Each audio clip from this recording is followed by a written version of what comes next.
Hola, hola, buenos días.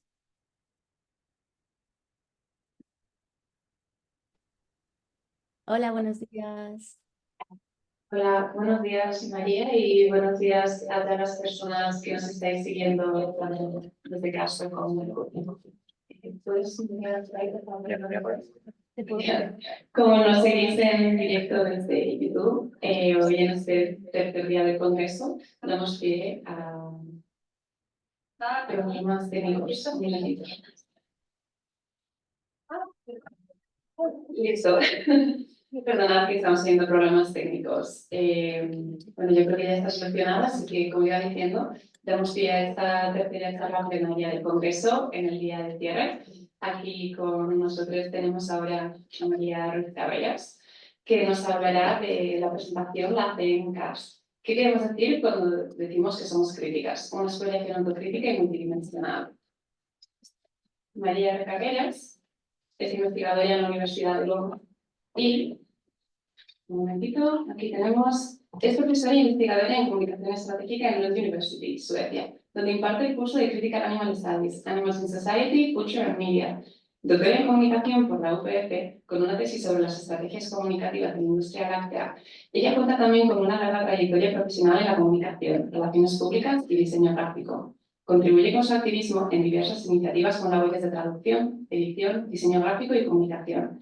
Además de todo esto, también es parte de redes como Lund University Critical Animal Studies Network, LUCASN, University of Gothenburg's Network for Critical Animal Studies in the Anthropocene, GUCAS, y también de la Asociación Europea de Estudios Críticos Animales, entre otras. Por lo tanto, tenemos entre nosotras a una persona muy preparada y muy, bueno, dada dentro de lo que son los estudios críticos animales, lo que teniendo en cuenta que es, ¿no?, un tema central en este congreso. Yo creo que estamos todos muy emocionados de poder contar contigo. Muchísimas gracias, María, por estar aquí. Muchísimas gracias, Olach, por la presentación y muchas gracias a todas las organizadoras del Congreso por hacer este evento que es histórico en Euskadi. Muchas gracias a las personas que están escuchando, tanto desde allí, desde Bilbo, bueno, desde Leioa, como online. Os lo agradezco mucho. Y bueno, pues sí, pues hoy voy a hablar de un tema que a mí me hace mucha ilusión, es nuestro campo de estudio y voy a hablar de en qué consiste la parte más crítica. Es uno de mis temas favoritos, o sea que espero que lo disfrutéis tanto como yo. Y mi objetivo hoy es introducir cuestiones para el debate. Hay algunas cosas que es cierto que quizás son complejas, pero las he querido simplificar. De manera que hablaré de diferentes conceptos de forma bastante general y os invito a profundizar por vuestra parte en aquello que os interese más. Al final de la presentación, supongo que ya os habrán comentado que habrá tiempo para preguntas, respuestas y debate. Y por supuesto me podéis localizar también después del congreso a través de mi podcast, que se llama precisamente ECA Podcast, y estoy también en Twitter y demás redes sociales, o sea que me podéis pillar por ahí. Voy a empezar hablando del origen de este campo de estudio, que es ECA por sus siglas en español o CAS por sus siglas en inglés. Y tal como lo conocemos hoy en día, este campo de estudio tiene su origen institucional en 2001 con el lanzamiento del Center for Animal Liberation Affairs, que luego se convirtió en el Institute for Critical Animal Studies, ICAS, en 2007. Desde que se fundó, tanto ECA como campo de estudio como ICAS como institución ha crecido bastante y este último ahora tiene agrupaciones independientes más o menos activas en varios lugares del mundo, con una amplia gama de académicas y académicos y activistas trabajando en este campo de estudio. Aquí en Europa tenemos a EACAS, que quizá una de sus actividades principales que quizá hayáis oído es la conferencia bianual que tienen y que no toca este año, sino el siguiente, en 2025, y parece que será en Alemania, aunque no tengo el dato concreto. También quería recalcar que al otro lado del Atlántico, en diferentes países de Latinoamérica, también están abordando la cuestión desde hace tiempo y hay un instituto muy interesante que es el Instituto Latinoamericano de Estudios Críticos Animales. Es un buenísimo ejemplo de esto. También cuentan desde hace años con una revista científica en peer review que es la revista latinoamericana de estudios críticos animales, y está incluso indexada en Latindex. Y bueno, pues desde aquí quería comentar que en mi opinión estaría interesante fomentar más colaboraciones con personas e instituciones de Latinoamérica, especialmente en el mundo académico, que es tan anglocéntrico.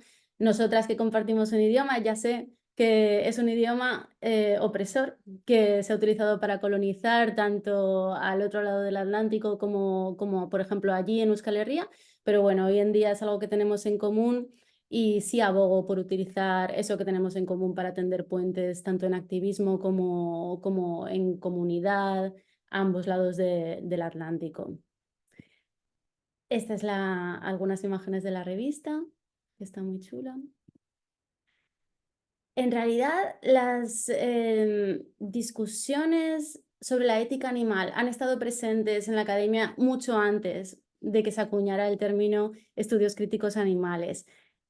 Es un término que hoy en día se utiliza para agrupar académicas que investigan las relaciones entre animales humanos y no humanos desde una perspectiva crítica y muy influida por movimientos activistas por la liberación animal. En ECA bebemos del trabajo de feministas, ecofeministas, feministas negras y por supuesto junto con los trabajos de filósofos como pueden ser Thomas Regan y Peter Singer, y a menudo a la vez en tensión con estos trabajos, en respuesta a estos trabajos. Estudios críticos animales, esta primera palabra, estudios, los estudios animales a secas, sin críticos, en la academia son una forma relativamente nueva de entender cómo nos relacionamos con los animales. Y estos estudios animales, se suman a otros campos académicos que surgieron en la década de los 70, 1970, que eran conocidos como estudios, que exploran temas que las disciplinas más tradicionales no abordan completamente.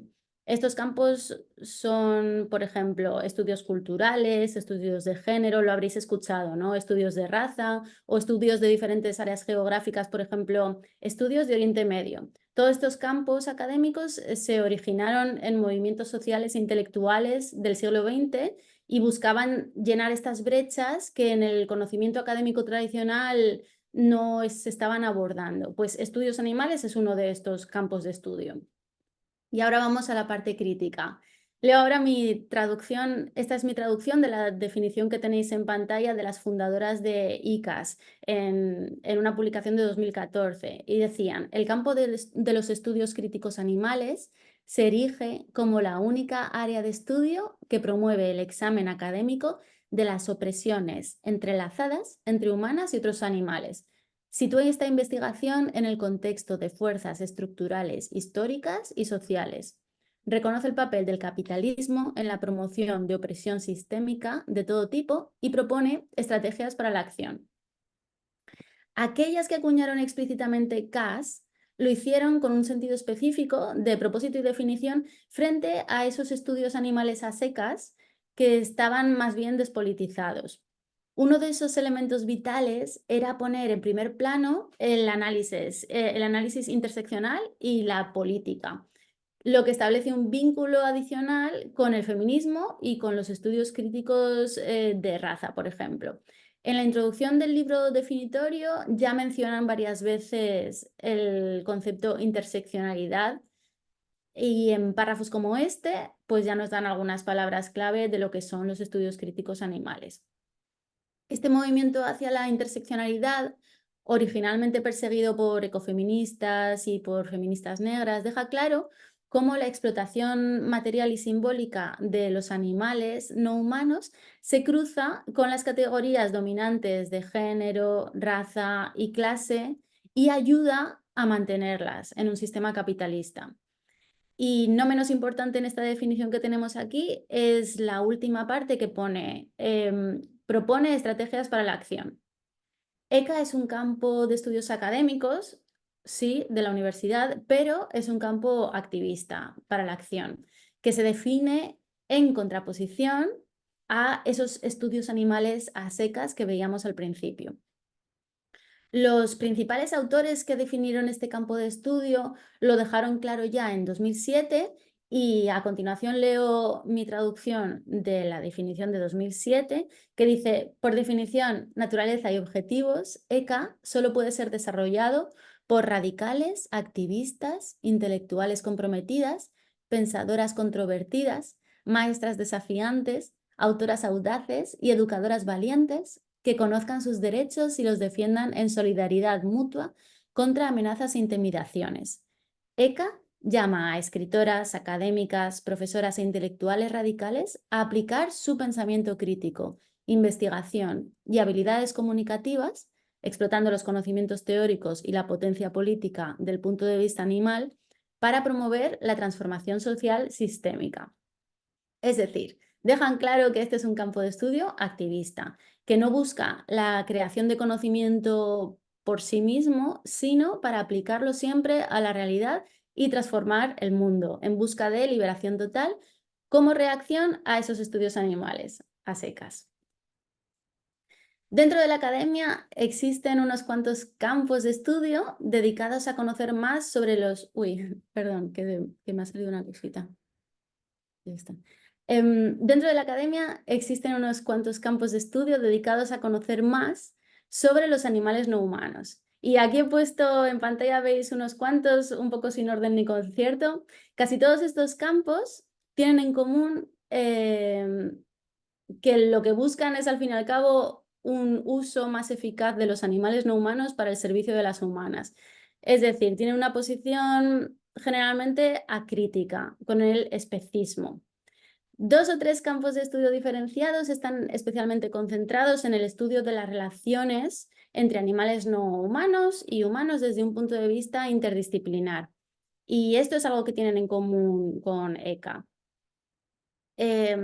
Los estudios animales, estudios humanos, guión animales o antrozoología, que cuentan con unos 40 años de trayectoria, tienen esto en común con ECA. Yo no soy experta en ninguno de estos campos, pero diría que las barreras entre ellos quizá no están súper claramente delimitadas, por ejemplo, entre estudios animales y estudios humanos guión animales.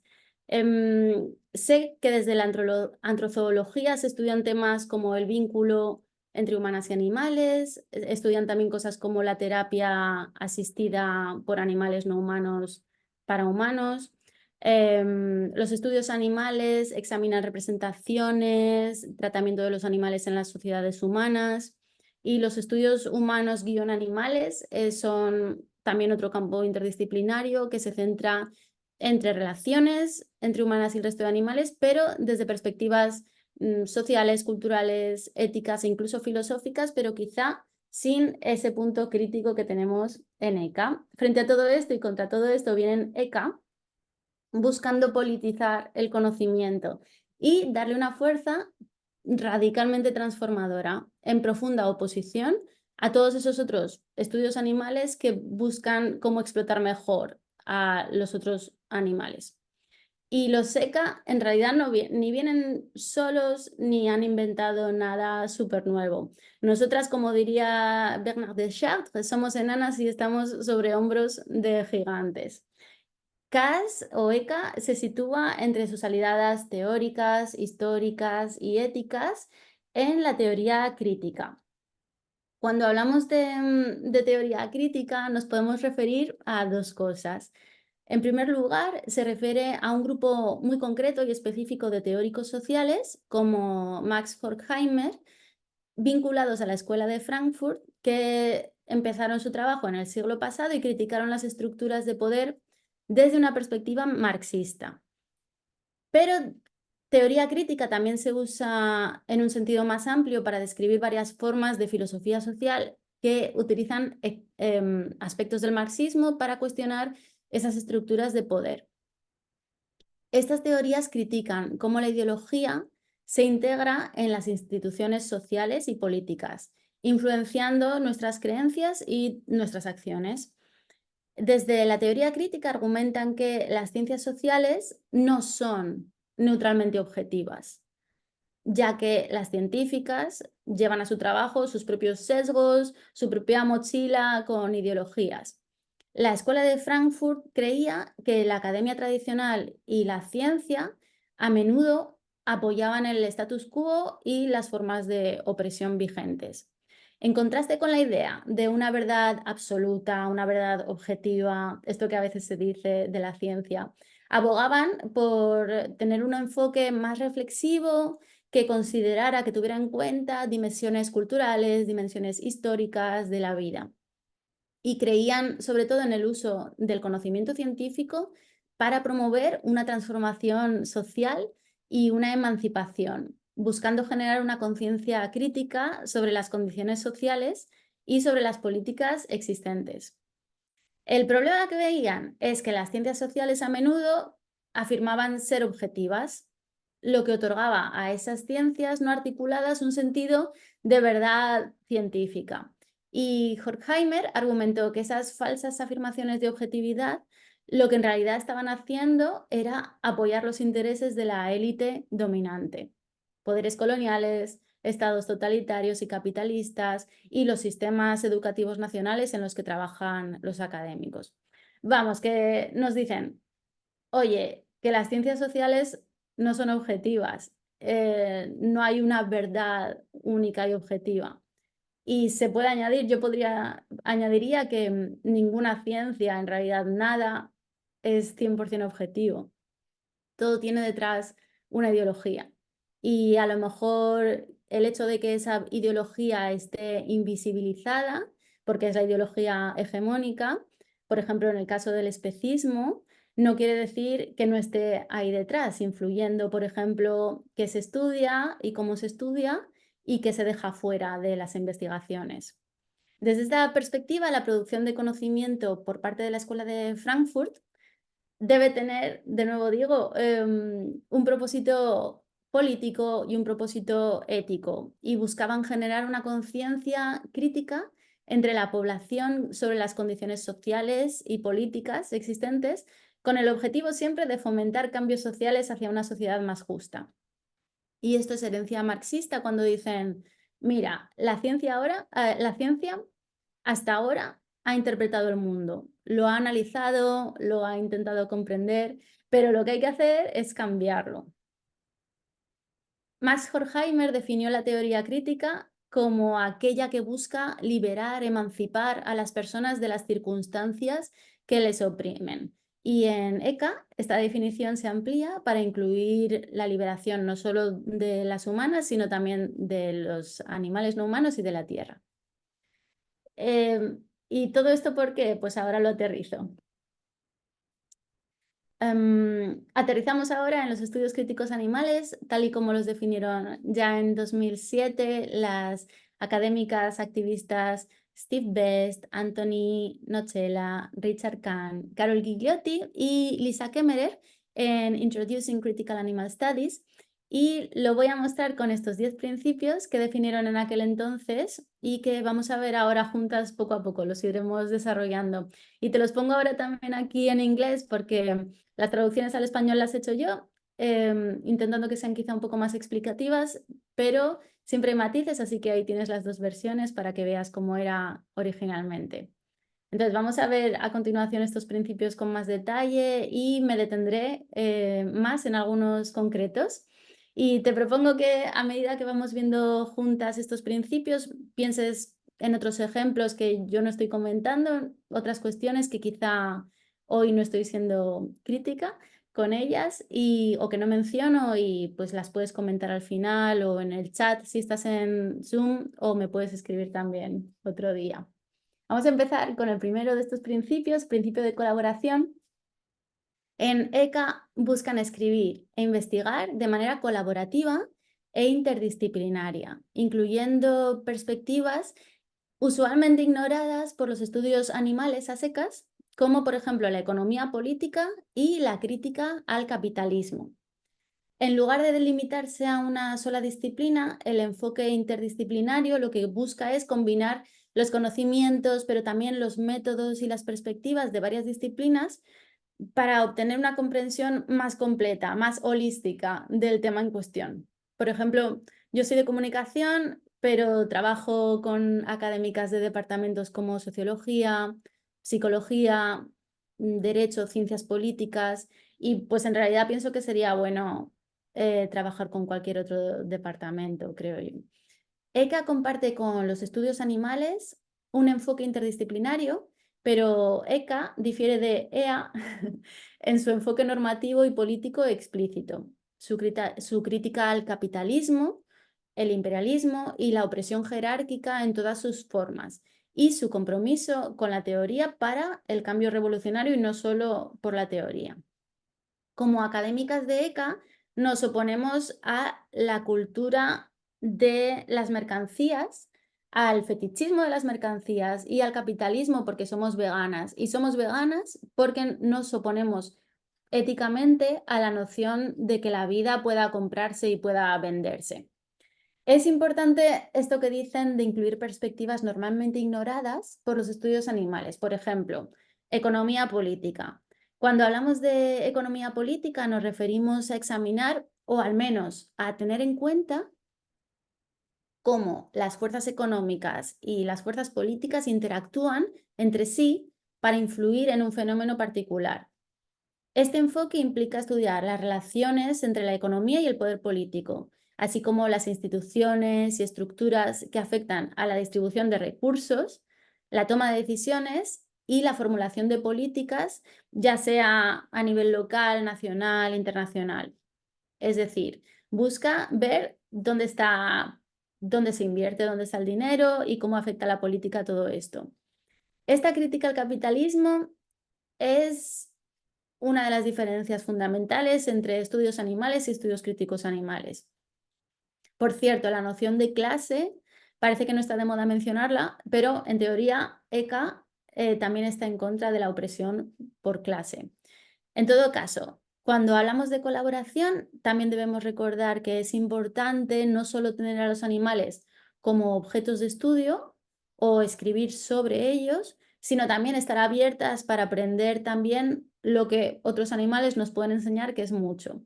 Y a colaborar, obviamente, también con el resto de los mortales cuando vemos que hay otras llevando a cabo una iniciativa guay, pues apoyarla si podemos y compartirla con las nuestras. Ok, vamos al siguiente principio, subjetividad. En ECA rechazan el análisis académico pseudoobjetivo, positivista, al clarificar explícitamente sus valores normativos y compromisos políticos. Y pues evitan cualquier ilusión de tipo positivista, de que la teoría es neutral. Y esto es lo mismo que se explicaba cuando hablamos de teoría crítica, así que no me voy a detener más en este punto. Número 3. Los ECA tratan de evitar estrecheces de miras y el desarrollo de teoría por la teoría misma, vinculando la teoría con la práctica, el análisis con la política y la academia con la comunidad. Esto también está directamente relacionado con lo que os comentaba de la teoría crítica y la Escuela de Frankfurt, y tampoco me voy a detener más en esto. Punto 4. Los ECA promueven una comprensión holística del común de las opresiones, considerando el especismo, sexismo, racismo, capitalismo, clasismo y otras ideologías e instituciones jerárquicas como partes de un sistema global de dominación interconectado. Cuando hablamos de comprensión holística, lo que significa es que queremos entender algo en su totalidad, considerando todas sus partes y también cómo interactúan entre sí. Esto es lo que decimos cuando decimos holística. Venga, seguimos con el siguiente principio. ECA tiene una clara base en el anarquismo. Rechaza posturas apolíticas, conservadoras y liberales para avanzar en una política anticapitalista y radicalmente antijerárquica. ECA busca desmantelar todas las estructuras de explotación, dominación, opresión, tortura, asesinato y poder, en favor de la descentralización y democratización de la sociedad a todos los niveles y a escala global. Este punto aboga, pues eso, por las ideas anarquistas. Algunos ejemplos de los valores anarquistas incluyen la solidaridad, el apoyo mutuo, autogestión, y el objetivo sería conseguir sociedades basadas en la libertad, la solidaridad, la igualdad para todas, humanas y no humanas. Y esta igualdad se refiere a la ausencia de jerarquías. Y aquí me voy a detener un poco más. Cualquiera que haya participado en el sistema de enseñanza, público, privado, básico, medio, superior, podrá observar que es muy difícil mantener este principio antijerárquico en las instituciones educativas tal y como las conocemos. Y es verdad, es un desafío. Perdón. Un ejemplo de este tipo de crítica a la enseñanza como la conocemos es la pedagogía de los oprimidos de Paulo Freire. En la década de 1960, Freire criticó el enfoque educativo tradicional en el que las maestras y maestros son consideradas como poseedoras exclusivas del conocimiento y las estudiantes simplemente les escuchan y memorizan lo que se les enseña sin cuestionarlo, absorbiendo los conocimientos casi de forma pasiva en el aula, solo escuchando la lección. Un poco la dinámica que estoy haciendo yo ahora mismo, pero bueno, entiendo que es un formato conferencia, pero si esto fuera una clase, pues yo os estaría preguntando cosas y esto es algo que quizá incomoda a veces, pero porque no estamos acostumbradas a este tipo de dinámica. Freire, mira, en este libro Freire argumentó que este modelo vertical, jerárquico, fomenta una mentalidad pasiva en las estudiantes desde una edad temprana, lo que puede contribuir al apoyo de políticas autoritarias si nos enseñan a ser pasivas. En contraposición a este enfoque, Paulo Freire propuso un modelo educativo que involucra a las estudiantes en la resolución de problemas y promueve la colaboración y el cuestionamiento activo. Según esta visión, las estudiantes deben participar en discusiones que sí son moderadas y son guiadas por las profes, pero las estudiantes son realmente las que llevan el peso. Entonces, se les anima a cuestionar la información presentada y a explorar diferentes perspectivas o incluso a elegir desde el principio sobre qué tema en concreto desean aprender y cómo lo quieren enfocar. Este enfoque, conocido como pedagogía crítica, busca desarrollar una comprensión más profunda de la democracia y contrarrestar las tendencias autoritarias. En lugar de aceptar pasivamente esa autoridad del profe, se fomenta el pensamiento crítico y la participación activa en este proceso educativo, con la esperanza al final de construir una sociedad más justa. Claro, si seguimos con esta crítica a la academia y a sus jerarquías inherentes, quería mencionar un par de cosas relacionadas con el deseo de empezar a organizar las cosas de otro modo, quizá de experimentar con otros modos organizativos. Aquí he puesto esta viñeta, a la derecha de abajo tenéis esta viñeta que describe la diferencia en la universidad entre las profes que tienen una posición titular y las que no la tienen, que es así de cierta en realidad, y también esa pirámide que veis ahí a la izquierda arriba muestra cómo la academia, la universidad, pues tiene unas claras jerarquías. Por supuesto, no es la única profesión, no es la única línea de trabajo que tiene unas jerarquías y que tiene una serie de precariedades. Casi todas las otras profesiones también las tienen, pero bueno, hoy estamos hablando de los estudios críticos animales en la academia, así que es lo que toca. La jerarquía académica varía según instituciones y universidades, pero bueno, usualmente se puede hablar de diferentes grados, al estilo así un poco militar. Y en teoría, ECA rechaza todas las jerarquías de poder. Y en mi opinión, pues esto debería también verse reflejado en intentar atenuar esas jerarquías y en reflejarlo, por ejemplo, en diferentes colectivos, grupos de investigación que intenten caminar a ser lo más horizontales posible.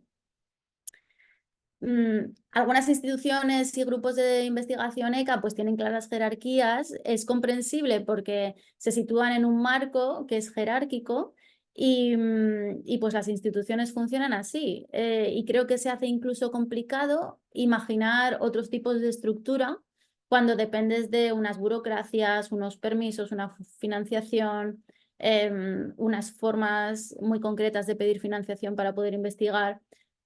Pero si vemos cómo vienen definidos los SECA y queremos seguir ese camino, pienso que sería interesante probar nuevas formas de organización.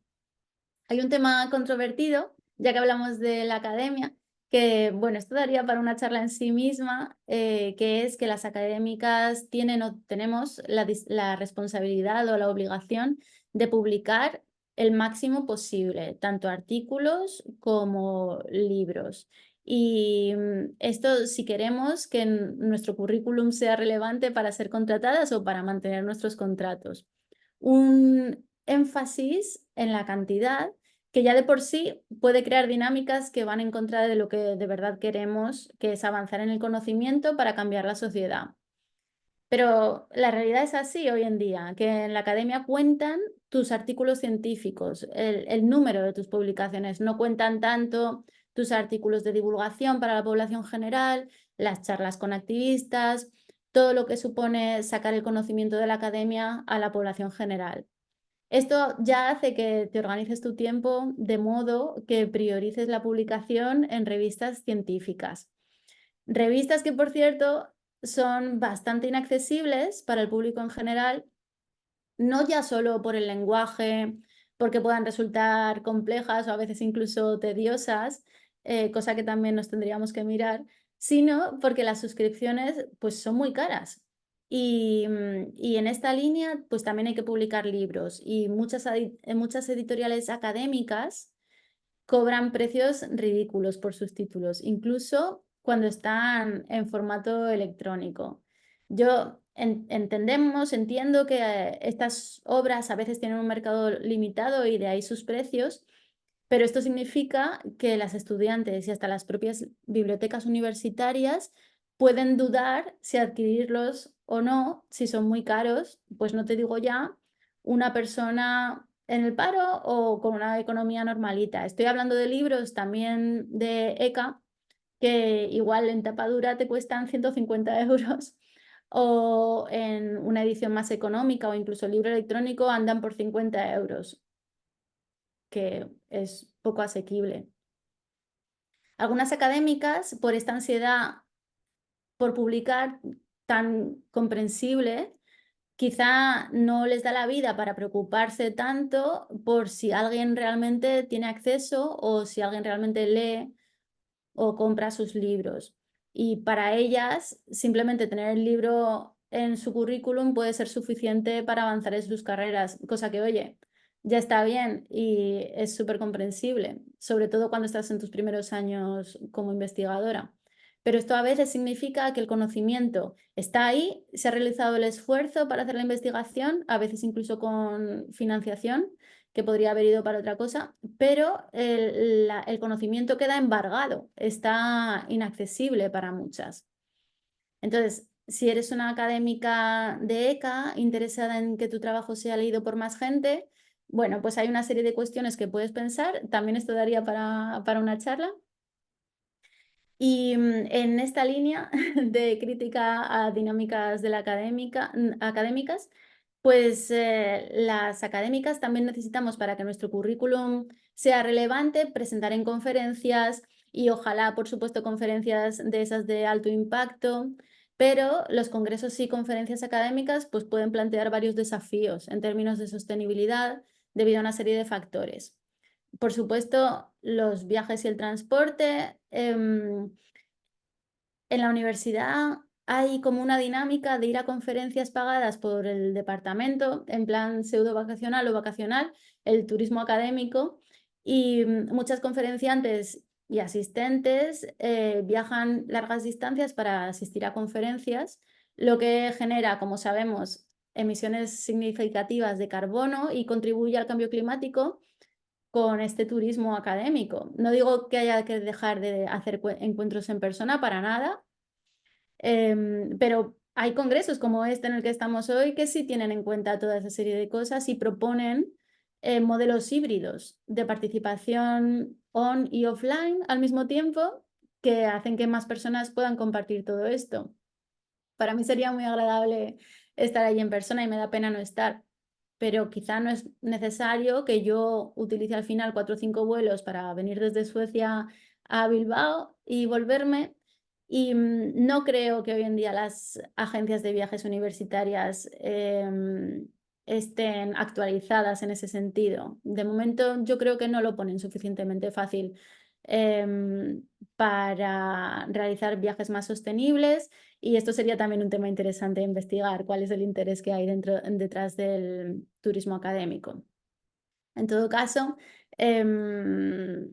bueno, pues hay una serie de problemáticas, también está la problemática de la alimentación, y esta es otra de las grandes diferencias de EA y ECA. Si vas a un congreso de EA, de estudios animales a secas, no des por hecho que va a haber alternativas veganas. Una de las grandes diferencias entre los estudios animales y los estudios críticos animales es que en ECA no nos comemos a nuestros sujetos o compañeros de estudio. Pasando al siguiente punto, ECA está a favor de políticas de alianza y solidaridad con otras luchas contra la opresión y la jerarquía. Aquí me interesa hablar de interseccionalidad, o al menos de aportar unas breves pinceladas, dejándome mucho fuera, ya que hoy he preferido pues, hacer una presentación muy general. Los ECA reconocen que las diferentes opresiones están interconectadas o enmarañadas, enredadas en su origen. Me gusta la palabra enmarañadas.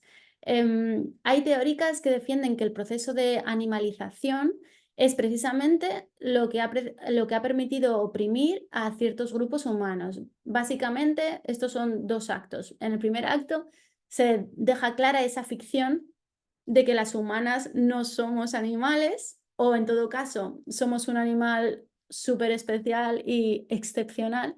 Y en el segundo acto, a ciertos grupos humanos se les animaliza, se les deshumaniza, para justificar así todo maltrato.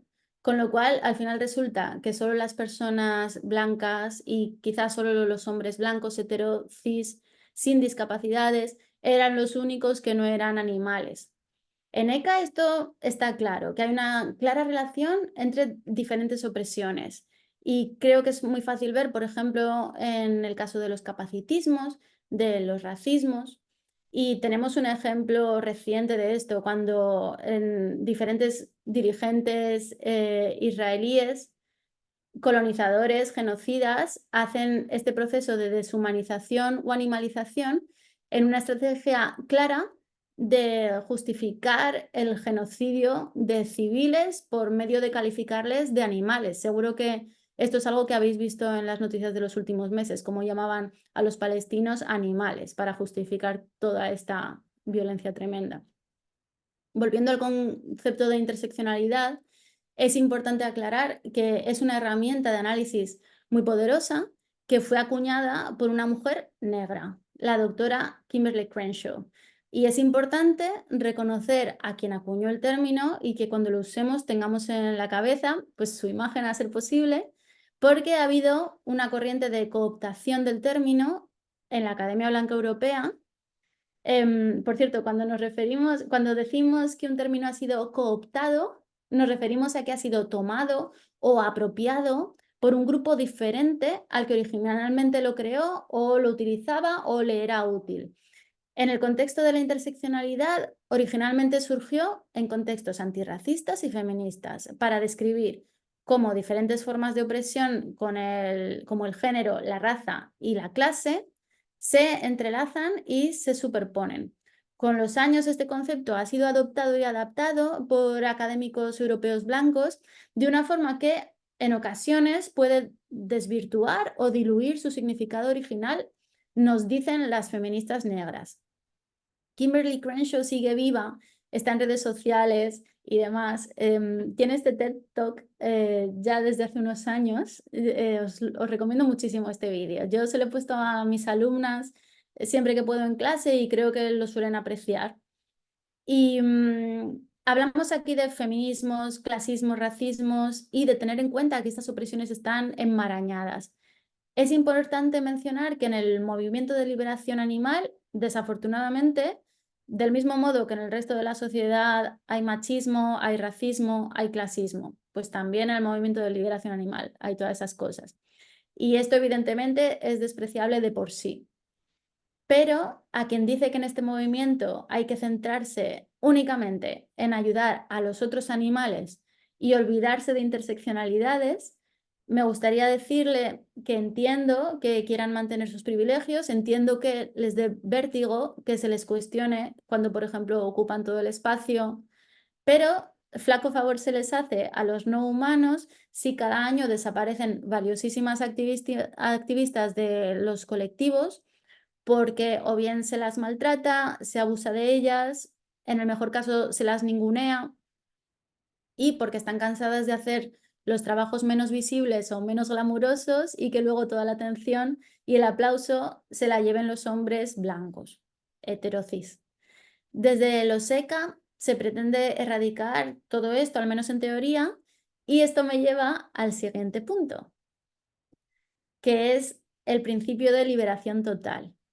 ECA promueve una política de liberación total que reconozca la necesidad e inseparabilidad de la liberación de los animales humanos, la liberación de los animales humanos, no humanos y de la tierra, en una lucha que contenga todas esas luchas. Quizá para no cooptar el concepto de interseccionalidad y para que quede claro que ECA se preocupa por todas las opresiones y por todos los desequilibrios de poder, se utiliza este concepto de liberación total.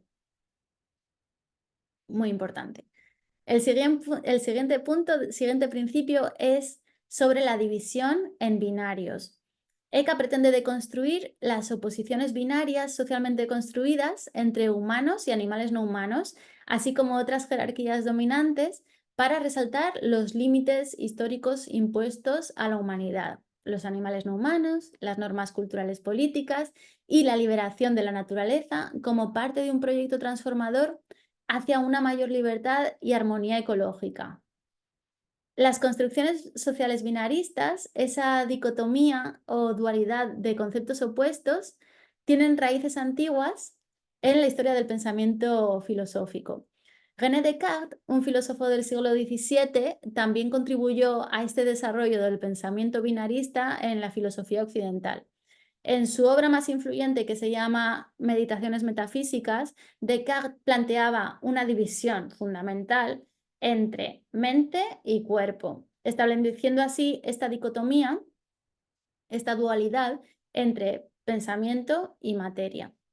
Y esta dualidad mente-cuerpo ha tenido una profunda influencia, sobre todo en la filosofía occidental, así como en la ciencia y en la psicología modernas occidentales. Y así nos ha ido. Hay un libro muy recomendable de Laura Fernández que está también en el Congreso y habló ayer y ella explica que todas las opresiones se basan en el pensamiento binario como forma común de organización del mundo. Recomiendo muchísimo esta lectura de su libro publicado por 824 Ediciones. Y también deciros, aquí ya concretamos, cuando hablamos de binarios nos referimos a este tipo de clasificaciones por pares absolutos que tenéis en pantalla. Naturaleza, cultura, mente, cuerpo, hombre, mujer, hetero, gay, cis, trans, humana, animal, racional, emocional, y alguien provocador añadió este par, abolicionismo, bienestarismo. Y por qué no cuestionar también binarismos como teoría y práctica, academia y activismo, datos y valores, campus y comunidad. Y si quieres jugamos en el chat a poner ejemplos, te dejo ahí un par de casillas vacías para que te cuestiones tú el binarismo que se te ocurra y reflexiones si de verdad tiene sentido esa visión en blanco y negro. Y ya para ir terminando, el penúltimo punto, ECA se involucra en políticas radicales controvertidas y estrategias militantes utilizadas en todo tipo de movimientos sociales, como aquellos que implican, por ejemplo, sabotaje económico, boicots y tácticas de acción directa. Creo que este punto es interesante porque esto puede ser un poco relativo. Una puede involucrarse en según qué cosas o no, según en qué situación esté en su vida. Cada una debe cotejar sus circunstancias. No se le puede pedir a una inmigrante que ni siquiera tiene papeles que se arriesgue en cierto tipo de acciones. Pero a la vez, ECA apoya acciones reales, concretas, acciones directas para ayudar a todos los animales y poner fin a su sufrimiento. A mí me gustaba mucho cuando Jake Conroy, activista que es conocido por la campaña SHAC o Stop Huntingdon Animal Cruelty, utiliza esta metáfora de la caja de las herramientas, que es una metáfora que ya utilizó Foucault de forma un poco diferente. Y Conroy nos dice que como activistas tenemos que utilizar todas las herramientas de la caja, porque es una lucha demasiado importante para dejarnos algo fuera. Y cada una de nosotras pues decidimos qué se nos da bien o qué podemos o queremos hacer. Por cierto, Foucault lo que decía en su metáfora de la caja de herramientas era que él quería que sus escritos fuesen como una caja de herramientas para las activistas, y creo que esta metáfora también nos viene bien en ECA. Pero volviendo a Jake Conroy, ahí tienes su charla de activista terrorista con traducción simultánea por mí. Para mí es una de las charlas más motivadoras e inspiradoras que he escuchado, incluso a pesar de mi interpretación, que conste que era la primera vez que lo hacía, la puedes escuchar todavía hoy en día. Y terminando con el principio número 10, ECA busca crear espacios para el diálogo crítico sobre temas relevantes para la liberación animal y la comunalidad de las opresiones. Busca estar en una amplia gama de espacios. Realmente nuestro objetivo es estar en todas partes, no solo en la universidad, no solo en nuestro departamento, quizá no tanto de predicar a las que ya están convencidas, sino sacar los ECA a otros grupos académicos, hacer alianzas, por ejemplo, con departamentos feministas o departamentos de medio ambiente o departamentos antirracistas o de estudios de áreas, e ir no solo a otras universidades, sino también a librerías, a escuelas, a institutos, a centros sociales ocupados, todo tipo de fiestas y saraos. Vamos a hablar con todo tipo de personas y activistas, todo tipo de organizaciones políticas en sectores privados, públicos o sin fines de lucro. O sea que igual que Jake Conroy nos decía, hay que usar todas las herramientas de la caja, a mí me parece interesante estar en todas partes sin excepción, que siempre haya una representación de este punto de vista crítico con las opresiones. Y el hecho de que seamos críticas con ciertas instituciones o con ciertas publicaciones no debería impedirnos ir también a ellas y que se escuche ese importante mensaje allí y en todas partes. También creo que es importante que las académicas que tengan el privilegio de tener posiciones más o menos fijas deberían intentar seguir siendo accesibles para el resto de los mortales y ser generosas e intentar maximizar las colaboraciones con otros actores sociales. Mira qué bonitos nos han quedado los 10 principios.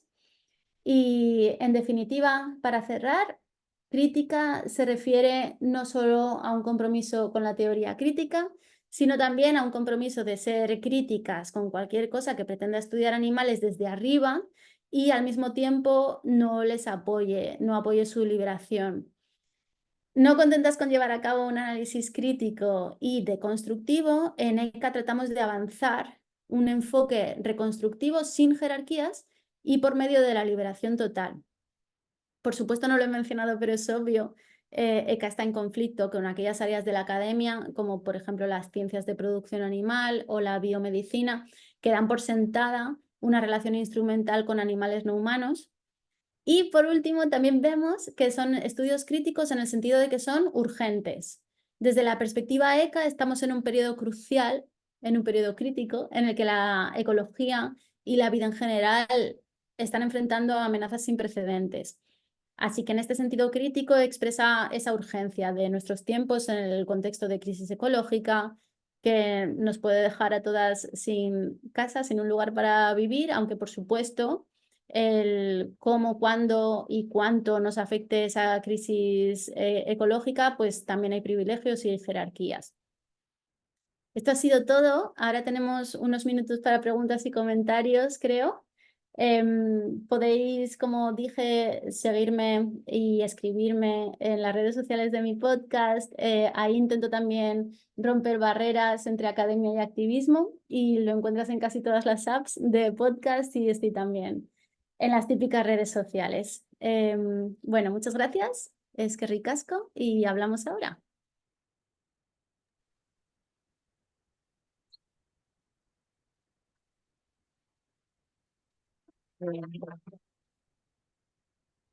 Muchísimas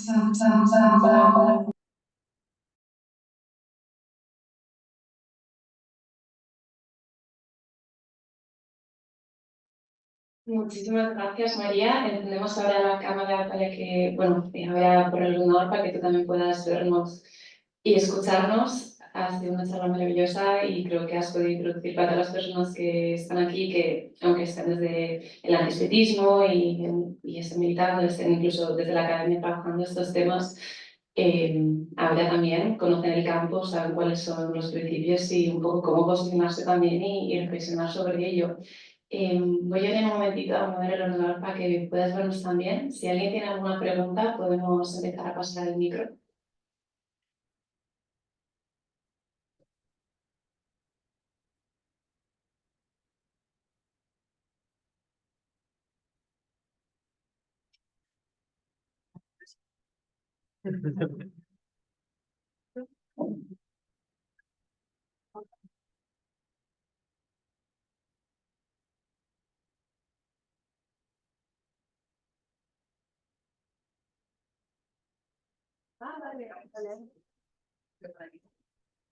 Hola, hola María.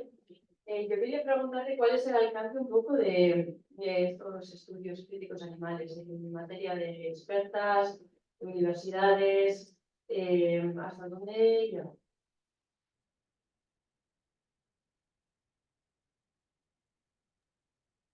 Pues muchas gracias por tu pregunta. No tengo datos cuantitativos. Sé que hay estudios ECA en muchas partes del mundo, pero no te puedo dar cifras ni de académicas ni de instituciones que lleven a cabo investigación. Pero es a nivel mundial, entiendo. Más o menos, sí. Vale, es que muchas gracias por la pregunta y por tu ponencia. Gracias a ti. Siento no poder responderte mejor.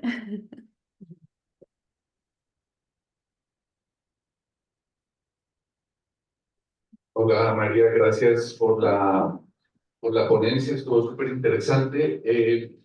Te quería preguntar, cuando muestraste esa diapositiva en donde en una parte estaban como las ciencias que normalmente no son críticas, ¿no? A diferencia de la ECA, había, me acuerdo, zoología, de pronto veterinaria y al otro lado, pues las otras más relacionadas con la ECA. Me pregunté justamente por la veterinaria porque es algo que me he estado con mi pareja como preguntando últimamente. Recientemente convivimos con una veterinaria que trabajó en la industria vacuna y literalmente, pues bueno, su trabajo era velar para que las vacas estuvieran bien para luego, pues, que fueran al matadero, ¿no? Básicamente. Pero al mismo tiempo, pues tenía una gran sensibilidad hacia gatos, perros, pues todo muy específico. Mi pregunta es, ¿has visto en algún lado, se ha discutido esto en algunos espacios de la ECA, de cómo de pronto contagiar un poco a la veterinaria? Porque me parece que, y a las otras ciencias, la veterinaria justamente partiría de una idea de que los veterinarios y veterinarias podrían llegar a tener mucho de este espíritu crítico, pero parece como que la estructura a veces los insensibiliza o como que los vuelve muy acríticos. ¿Ha habido alguna reflexión sobre esto? ¿Te lo has planteado? Gracias. Mil gracias por esa pregunta y ese comentario súper acertado.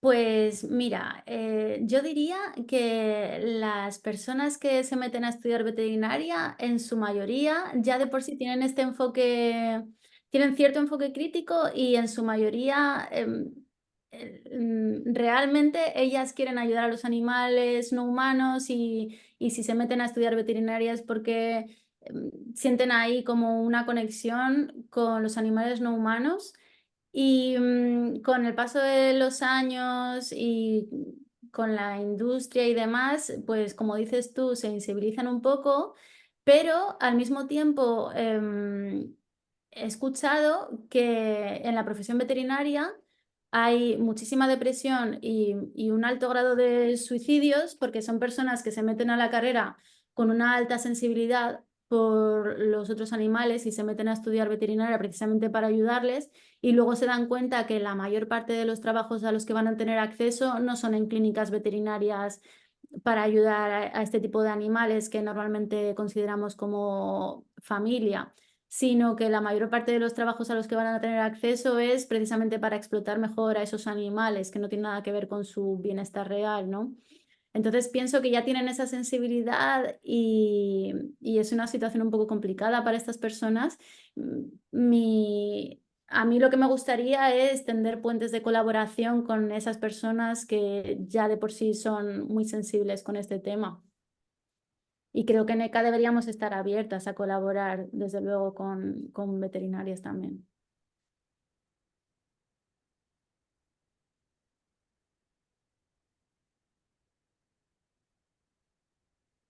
Hola, bueno, muchas gracias por tu ponencia, ha sido súper interesante. Y bueno, me preguntaba un poco en relación a lo que ha dicho la anterior persona, que yo o sea, vengo un poco desde el ámbito de las ciencias de la salud y un poco también pasa que veo que mucha gente, bueno, ahora mismo yo estoy estudiando enfermería y mucha gente en clase pues igual sí que por su parte tiene como esa como empatía y como compasión por los animales, pero ya sé que estudias el grado te dicen como no puedes comer, o sea, está como muy anticuado la educación que se da en la uni en ese sentido y no está renovada y ya te dicen como no puedes hacerte vegano porque te van a faltar cosas. Entonces ellos ya, muchos estudiantes como que ya piensan que eso, por esa parte, por ejemplo, de la alimentación, como que no se puede, o sea, porque se lo dicen los profes y lo ven como la verdad absoluta, pero los profes son como muy, o sea, no se han reciclado en eso.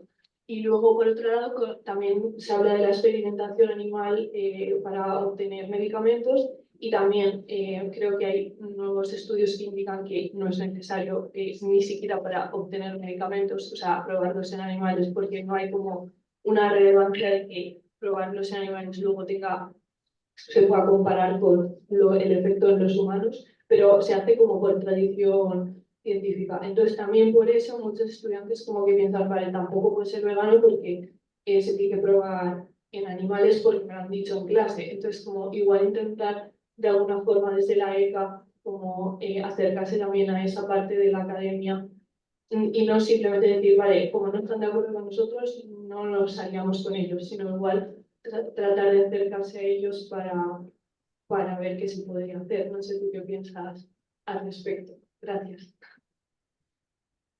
Pues muchas gracias por tus comentarios. Pienso que tienes toda la razón y que hay que habría que abordarlo desde una colaboración, ¿no?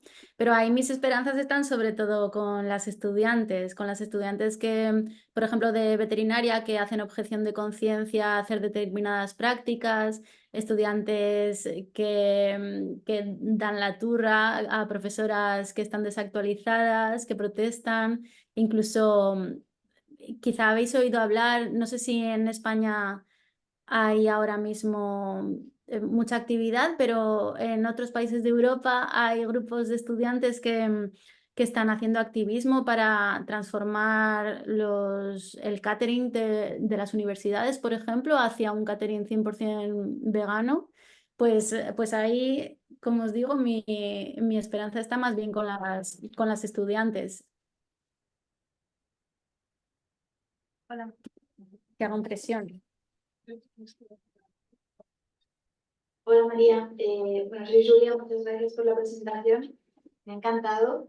Y bueno, la semana que viene o en 2 semanas empiezo a dar docencia a un grupo de estudiantes, ¿no?, de la uni Y me encantaría como poder replicar lo que has hecho o ponerles directamente tu charla o poder hacerla yo. Lo que pasa es que el tema no acompaña, pero por eso creo que la adaptaré de alguna forma.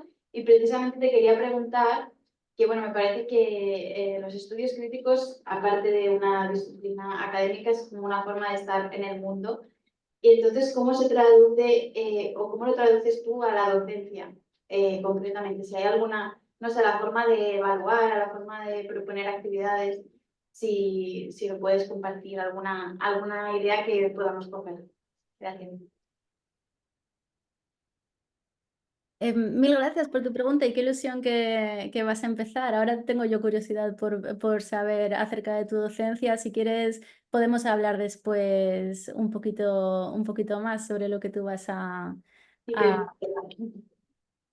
Pero, por ejemplo, dentro de que quizá hay distinto margen, ¿no? Dependiendo de tu rol en la universidad. Yo aún estoy enlazando contratos, o sea, no tengo ninguna posición permanente ni muchísimo menos, entonces mi margen es menor, ¿no? Pero, por ejemplo, aquí en la universidad normalmente todas las clases o casi todos los cursos dentro de la universidad las actividades de aprendizaje se dividen en lectures, en clases magistrales y en seminarios, ¿no? Entonces, usualmente en estas clases magistrales la profe es la única que habla y en los seminarios son las estudiantes las que están participando.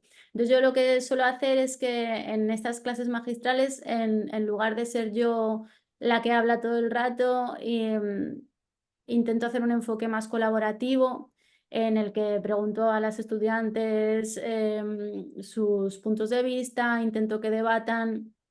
Entonces eso es algo que a mí me gusta hacer. Lo que pasa es que pienso que a veces también como estudiantes no estamos acostumbradas a a llevar la iniciativa, ¿no? en clases. Entonces a veces cuando la profe pregunta mucho sobre las opiniones y demás, puede incomodar a las estudiantes por esta falta de costumbre que tenemos. Pero bueno, yo apuesto por fomentar un enfoque mucho más colaborativo, ¿no? De preguntas y respuestas, de aprender yo también. A mí me interesa saber también lo que opinan ellas. Pues eso podría ser algo. Pero si quieres podemos hablar después y que yo tengo también curiosidad. Pues, a ver, aquí. Sí. Hola, ¿qué tal? Bueno, me llamo Virginia y bueno, muchísimas gracias por la charla. A mí me ha ubicado muchísimo porque recién llego un poquito a aproximarme a los estudios críticos animales y estoy como muy fascinada porque de repente es como, guau, es que no se deja nada fuera y además tiene una conexión muy directa con los animales no humanos que para mí era algo que me rondaba mucho y no sabía muy bien dónde colocar, ¿no? Vengo del campo también de las ciencias de la salud, pero últimamente estoy más en relación con el campo artístico y ahí venía un poco la pregunta o el comentario, no sé, como ver si podrías, como, si te viene así ahora en este momento, que igual es como un poco un abordaje así prematuro, pero en el campo de las artes, si conoces algo, alguna referencia donde veas que hay gente trabajando que está totalmente como también preocupada por atravesar sus prácticas por lo seca.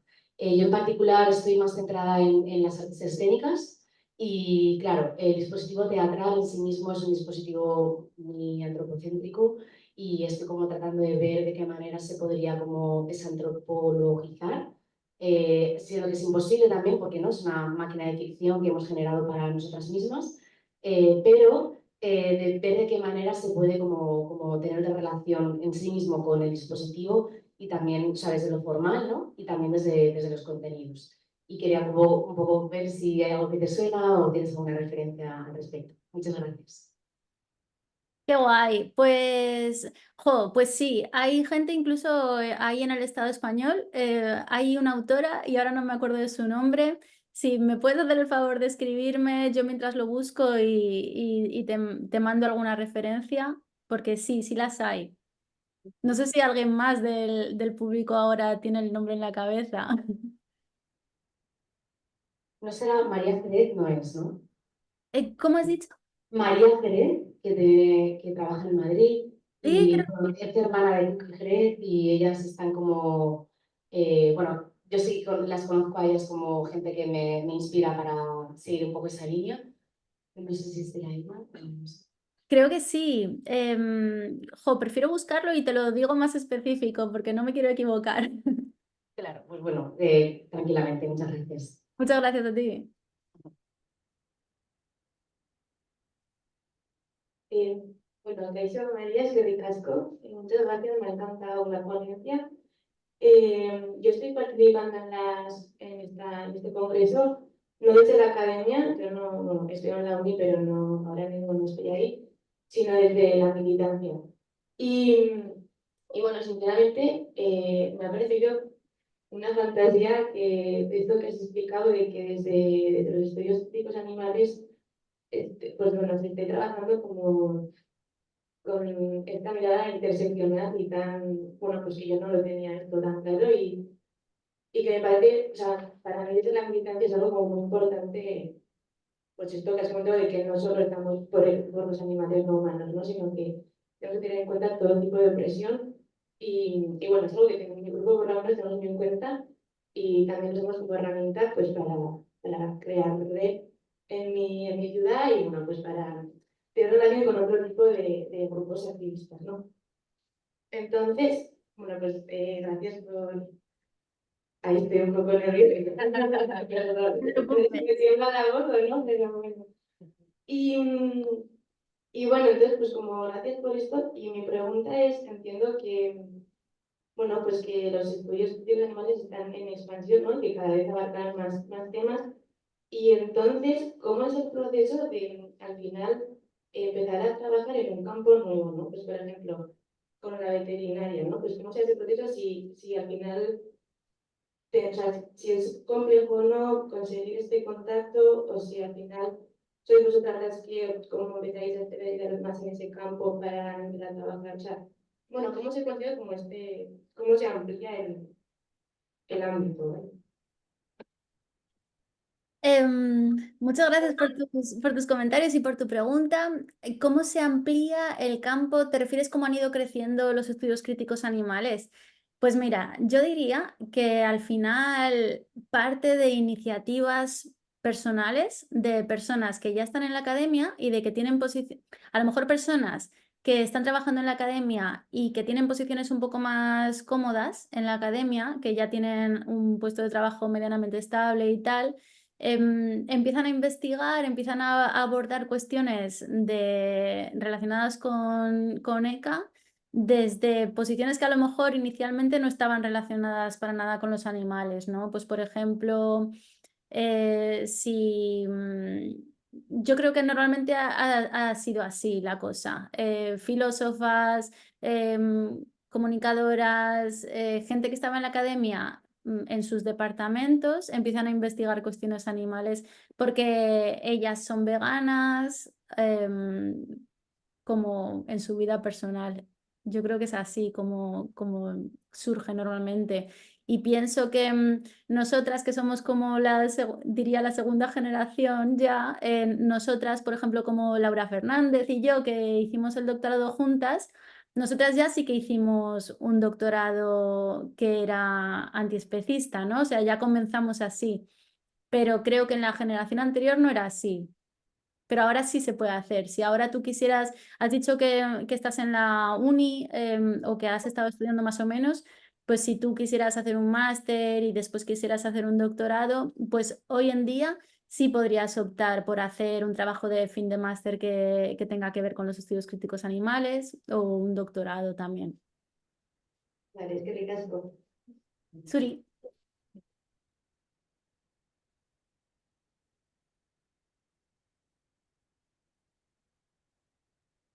Vale, pues con esto, por cuestión de tiempo, más que nada, vamos a tener que ir cerrando, pero yo creo que, bueno, como has comentado ya, María, tu correo está abierto a que se te contacte, te comenten cosas y cualquier otra cosa para que estas conversaciones puedan seguir yendo.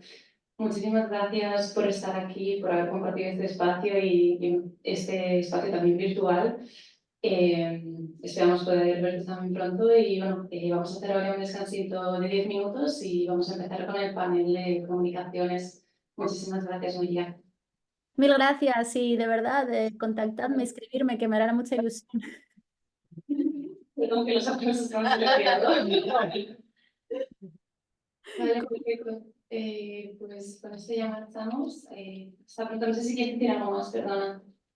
No sé si me habéis oído, pero que muchas gracias y que de verdad que me escribáis, que contactéis conmigo, que me hará mucha ilusión.